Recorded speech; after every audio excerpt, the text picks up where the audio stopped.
if I was sitting there watching TV and I could hear the garage door open, I would just go into sheer panic. Like, was everything in the house okay? Had I raked the shag carpeting? That sounds like a 70s thing. Yeah, it was green. Raked the green carpet. Yep.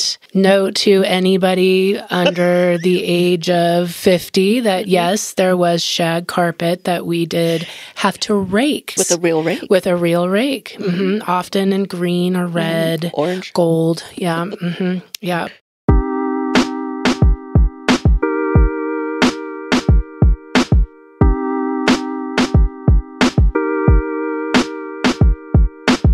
Well, hello, everybody. Welcome back to the Collective Table, Season 11. My name is Jenell Coker, and I'm going to be your solo host today.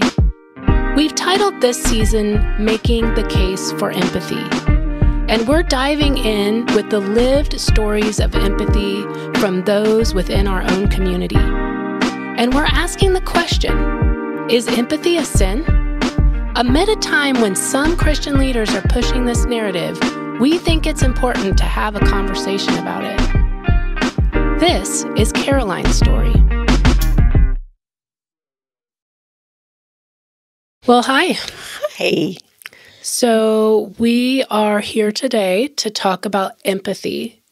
And so you gave us some information about how you have, I think, worked through being an empathetic person your entire life. Well, I noticed that I was different than probably my father and my sister, who were able to kind of hold it together better. I was always the emotional one, the one that cried longer and sat with sadness longer than other people, but at the same time was really able to connect with the people in my life. We would frequently go back to Holland every 3 years for home leave, and I would get to be with my cousins, and I just felt that very deep, deep connection with family. I want to share a little bit about how I met Caroline. We first met during the pandemic.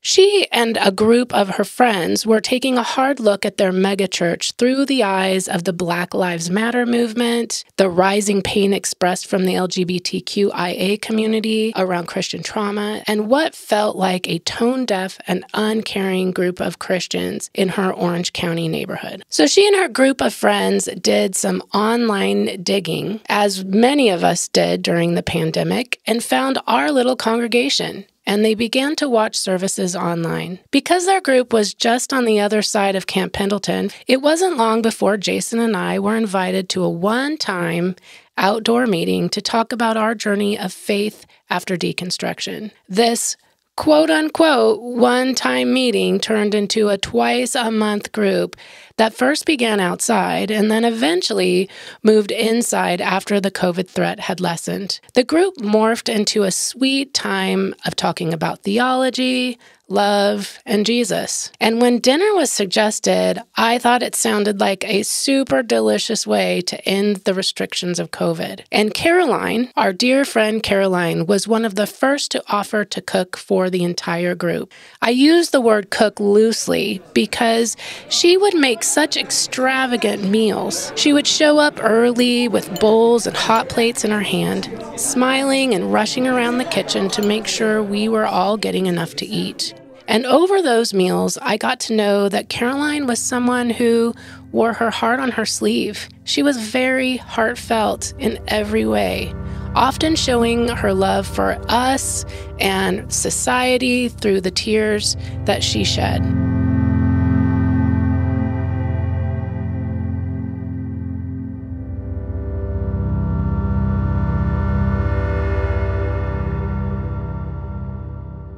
I was born in Osaka, Japan. My father was a banker and did international banking, so we moved quite frequently. When I was 2, we moved to Kuala Lumpur, Malaysia, and lived there for 3 years before we moved to the States. One of the things that I feel like I benefited from with all these moves is being able to be in cultures that were very different than mine. I was raised in a typical Dutch home, patriarchal. My mom was a stay-at-home mom. We were everything to her. But I was able to see that many people didn't live the very wonderful life that I thought we had. And I felt special with having my parents and the kind of life we had. Today, I've titled this episode a phrase that many of us have heard before, which is stop making mountains out of molehills. Making mountains out of molehills. Making mountains out of molehills. Don't get disturbed emotionally by molehills. The constant line was, you make mountains out of molehills. If you could just knock down your mountain, you'd be happy again.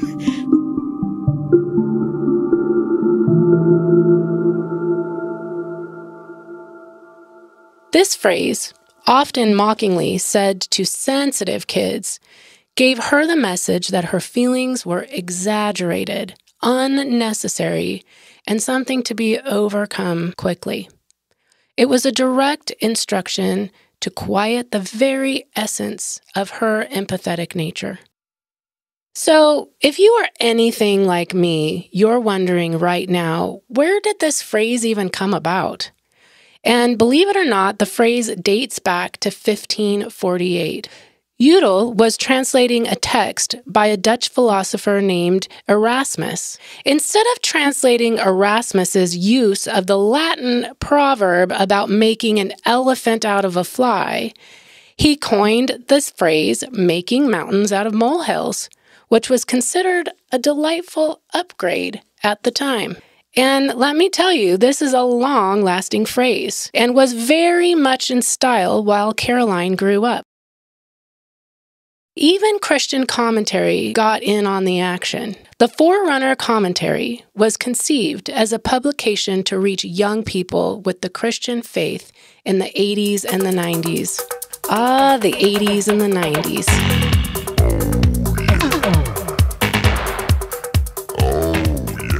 Believe it or not, it wanted to use conservatism as a counterpoint to liberalism. They took Proverbs 10:11, hatred stirs up strife, but love covers all sin, and translated it as, hatred makes mountains out of molehills, but love covers or puts out of sight and enables one to overlook insults and wrongdoing. Boy, I'm not sure about you, but I'm being triggered by this interpretation as I read it. As a woman growing up in the 80s, I remember all too well, girls and women especially, being subject to this kind of thinking around sexual harassment and inappropriate behavior, especially coming from Christian leaders. If you were a true Christian, you would forgive 70 times 70 and not make such a big deal out of it. 70 times 7 you forgive. Whatever it was. Okay, well, anyway, I digress. By now, I hope you're wondering what might have been the molehill Caroline was accused of turning into a mountain. Well, I think it was probably my mom's death. My mom was we were very codependent. She was also very empathic, and she was the center of my life. And other people seemed to be able to get past it easier than I was. One of the conversations that I had with the pastor of our church that we were attending at the time was, he came to me and he said, this person just lost their mother. I remember I was in 13, so 7th, 8th grade. And he said, I think that you should talk to them and tell them how you've gotten through it. And I can remember just the tears pouring down my face, thinking, I'm not through it. I don't know what you're talking about. I can't provide anything for them because I'm still so sad. The time between my mother's death and when my dad remarried, our family dynamics changed.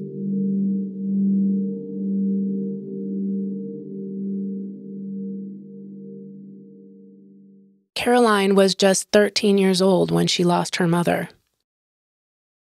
At this very formidable age, and feeling things deeply, the loss of her mom was like Mount Everest to her. But for 2 years following this loss, a period of unexpected grace emerged. Caroline describes her dad as a skinny, tall, Dutch, cold man of a father. And during this 2 years, he transformed into an incredibly empathetic, sympathetic, and compassionate man around the kitchen table. This 45-minute dinner time each evening became a sanctuary where she, her father, and her sister could openly cry and share their sadness.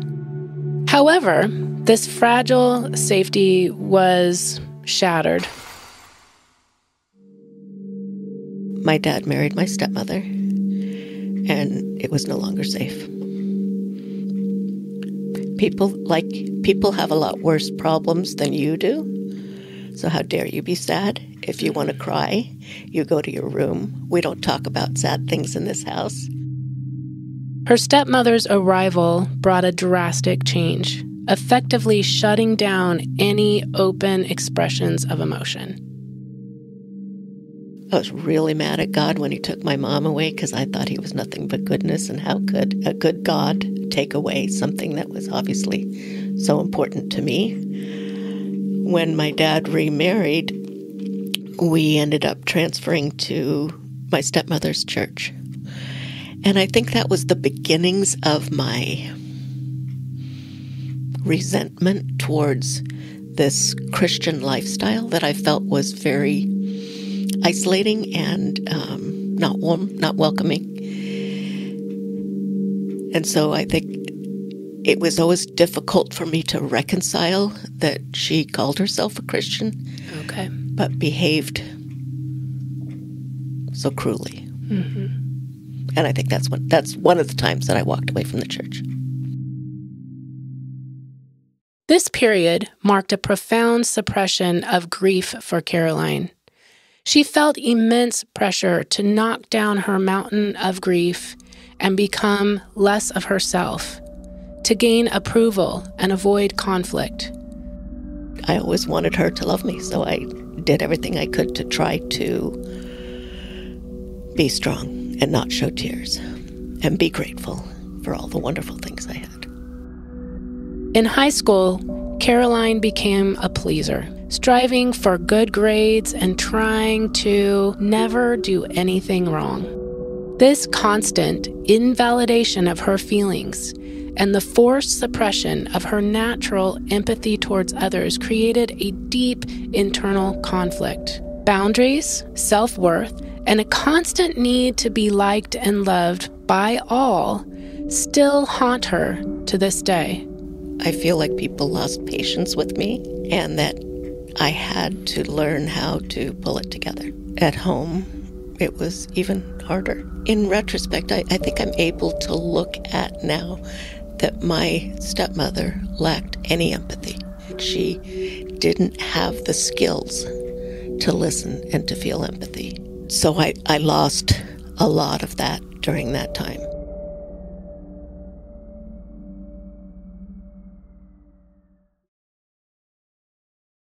So with all of this, the question that arises for me is, does pushing children to suppress their emotions cause boundary issues and struggles with self-acceptance in the future? Wendy Snyder, founder of Fresh Start Families, author, and parenting coach, says this. When we push kids to suppress their emotions, we create struggles with boundaries and self-acceptance later in life. The truth is, all emotions like mad, sad, afraid, hurt, and happy are God-given wisdom carriers that guide us towards inner strength and healthy boundaries. For example, justice is actually born, oftentimes, from anger. So when children are told, stop crying, or don't be angry, or you're fine, instead of being taught to feel emotions fully and that they are safe, children learn that their internal experience isn't trustworthy. These suppressed emotions will get louder and stickier, often creating adults who struggle to set limits and carry shame about their authentic selves. If you listened to our first episode, you may remember that I talked about empathy, sympathy, and compassion all being on a kind of continuum of emotions we have when interacting with other humans. Taking in Wendy Snyder's words here, I think it's important to now imagine that boundary issues, self-acceptance struggles, shame, and emotional regulation all now are added to this wheel of emotions when, as children, we are not given the space to feel. And Caroline's own experience reflects this. She describes an overwhelming drive to connect and feeling it as a shame and failure when she cannot get through to someone else. She turns in on herself, feeling responsible for their pain or lack of interest in a friendship, and she wants to fix those that she encounters. She admits to struggling with setting boundaries, acknowledging that being too empathetic can lead to people who take advantage of her openness. It causes me to wonder if the word empathy is the right word for how sensitivity can be distorted when not given proper room to grow. Perhaps we need another word for not teaching sensitive, empathetic children how to use their empathy as a power. Oh, wait, we do. It's called authoritarian parenting. But before we move on to the next part of Caroline's story, let's hear a few words of hope from our parenting expert, Wendy. It makes sense why so many parents struggle with emotional literacy, because the truth is most of us weren't taught that emotions were safe growing up. But here's the beautiful news. We can break this cycle. We get to, as parents, choose feeling encouragers rather than feeling discouragers, helping kids understand that emotions are simply energy that, when acknowledged and processed, transform into guidance for healthy relationships, self-respect, and a thriving state for the body, mind, and heart.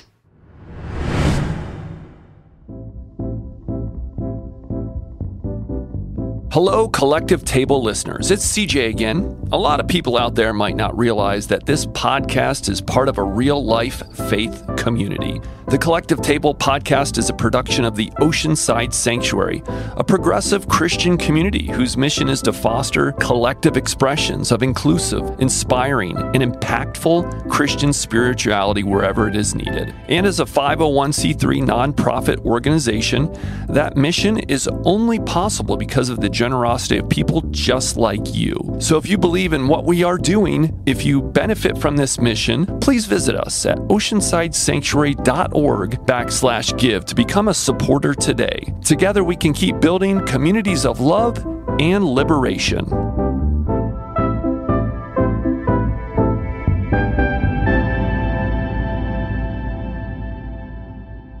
So, in this podcast, we are wrestling with whether empathy is truly a Christian virtue or just an excuse to condone sin. Throughout our interview, Caroline expressed that she is a person who cries frequently and was in fact moved to tears throughout our interview. I want to offer a perspective that maybe flips this script, transforming what is often seen as a weakness into a powerful strength. Tears are a universal and complex form of paralanguage, communicating physical distress, joy, anger, and all emotions on the spectrum for some. They are vehicles of feelings that go too deep for language.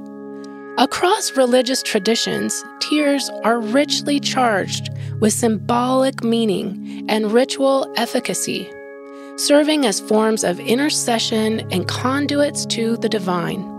In Western medieval Christianity, weeping became an increasingly formalized spiritual practice, encouraged for common people and seen as an effective means of communication with God.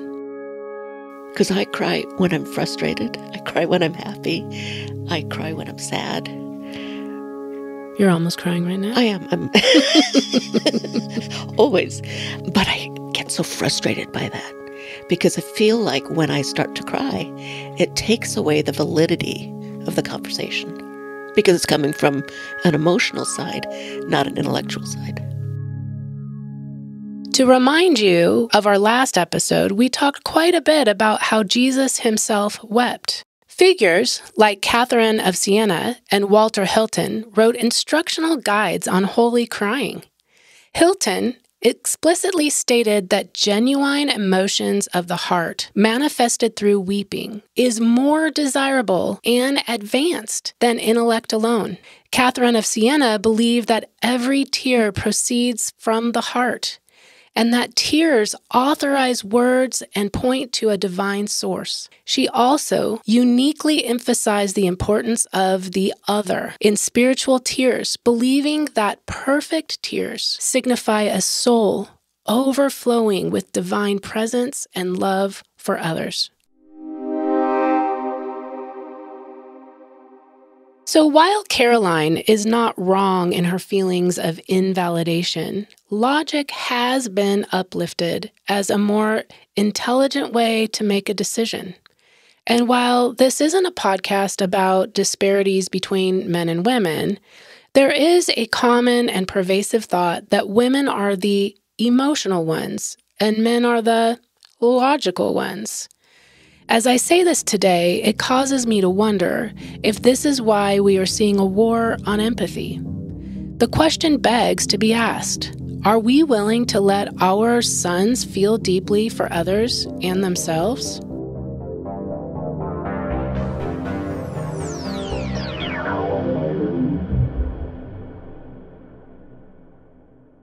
Okay, so let's refresh on Caroline's story. Going back, she experiences the loss of a mother. Her dad remarries, and her stepmother was verbally abusive and unable to help Caroline work through her pain. Are you wondering what I'm wondering? When does the wicked stepsister come on the scene? Mother, she can't. No, you just can't. Girls, please. Well, unlike Cinderella, Caroline had a beautiful stepsister. Susan helped her see how her tears, compassion, and deep feelings were a good thing. Susan became like another mother to Caroline. Susan, through her own therapeutic journey, validated Caroline's experiences, telling her that her ability to feel other people's pain and Caroline's need to be part of the lives of others and to really listen to them was not a bad thing. She made me feel as though I wasn't a broken mess, that my ability to feel other people's pain and my need to be part of their lives, to be able to really listen and feel was not a bad thing. It flipped a switch for me. This shift, along with personal growth, wisdom through age, and self-care, has allowed Caroline to write a new script about who she is. Today, Caroline channels her profound empathy into her work as an aide in a high school's therapeutic intensive behavior class, or TBIC, working with emotionally disturbed teenagers who have experienced horrible traumas and mental illness. She finds this work both challenging and deeply personal, and it often echoes her own high school experiences of needing to be heard, feeling that need to be included, feeling that need to be loved. At the beginning of every day, I go to each student and say, I'm really happy you're here today. And I think about what that would have felt like for me. And for the few people that did that in my life, my home ec teacher was like that. She saved me during those painful years. That's kind of who I want to be for these kids. These kids come in with hurts that are so deep that even my love can't fix them. But I can just accept who they are. But the conflict then becomes, how do you keep boundaries and try to ward off the hurt? I feel like maybe now I may be a little bit better at that. Working with these kids has helped her realize she didn't have the emotional bandwidth to absorb all their pain without becoming ineffective. I don't know about you, but I'm super impressed. Way to go, Caroline. Through Caroline's faith, a great husband, kids, grandkids, and great friends, Caroline has recovered her own glass slipper.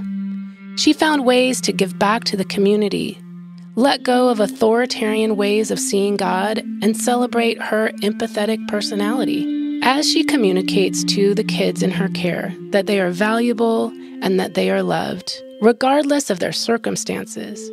She brings light to them and to her own past so her healing can find wholeness in her service.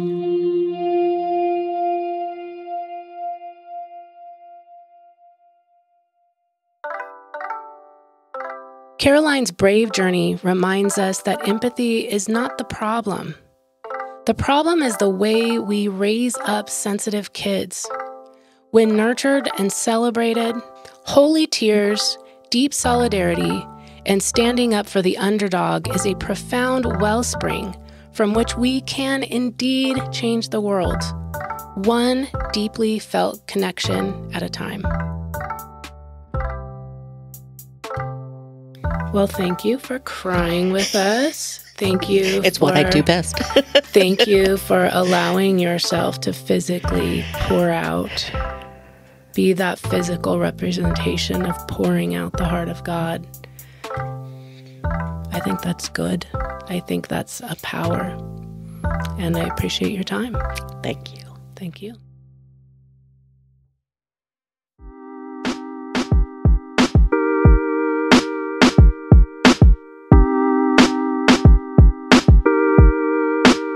Thank you so much for joining us for the Collective Table Podcast, a ministry of the Oceanside Sanctuary Christian Church. Firstly, thanks so much, Caroline, for all that you did to bring your story to us.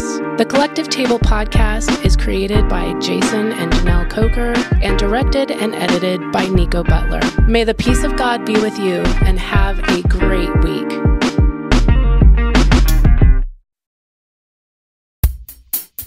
Hey, CJ here. We want to take just a quick break to tell you about something we are really excited about. We've just launched the Sanctuary Community. It's a safe and inclusive place for progressive Christians to connect with each other, learn and grow together, and work together to impact their communities. You'll find thoughtful conversations, groups and classes, and helpful resources for growing in your Christian spirituality. If you've been looking for a place where you don't have to hide who you are, where Christianity is expressed in love and liberation, then this community is for you. You can join us today at community.oceansidesanctuary.org. We can't wait to see you there.